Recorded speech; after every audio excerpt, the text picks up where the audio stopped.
બધાયના ઘરવાળા એની ઘરવાળીને લગ્ન પછી ફરવા લઈ જાય, પણ મારા ઘરવાળાને 10 વાર કીધું ત્યારે આજે રવિવારે ફરવા જવાનું મુહૂર્ત આવ્યું હો. તો ફરવા જવાનું હતું ગલતેશ્વર મહાદેવના મંદિરે. ગાડી ચલાવીને એમણે કેમેરો શરૂ કર્યો, પણ હું દેખાતી નહોતી. તો મને કે તું નથી દેખાતી. તો મેં કીધું તમે જાડિયા અને હું પાતળી છું તો ક્યાંથી દેખાવ, જરા કેમેરો ઉપર કરો તો દેખાવ ને. હા, હવે દેખાણી. ગાડી હાંકીને થાકી ગયા તો રસ્તામાં શેરડીનો રસ પીવા માટે ઊભા રહ્યા અને 2 ગ્લાસ ઠપકારી ગયા, એ પણ 20 વાળી હો. પછી ગાડીને ફૂલ લીવર આપીને હાઈવે ચડાવી દીધી અને પોગી ગયા ગલતેશ્વર મહાદેવના મંદિરે.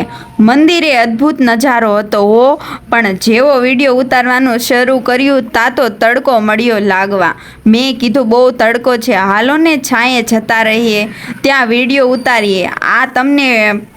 આ તમને પાછળ જે શિવજીની મૂર્તિ દેખાય છે ને, એની અંદર અમે ગયા હતા, જ્યાં 12 જ્યોતિર્લિંગના દર્શન થાય છે, પણ ત્યાં ફોટા પાડવાની સખ્ત મનાઈ હતી, એટલે અમે ફોટા નહોતા પાડ્યા, પણ એક નાનો વિડીયો ઉતાર્યો હતો.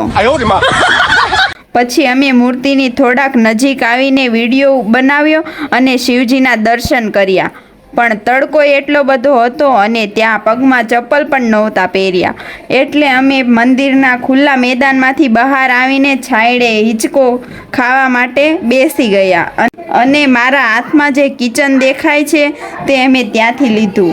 પૂરા 70 રૂપિયા લીધા, એક પણ રૂપિયો ઓછો ન કર્યો. આજના વિડીયોમાં આટલું જ. મળીએ પછી નવા વિડીયોમાં. ત્યાં સુધી બધાને જય માતાજી અને હર હર મહાદેવ.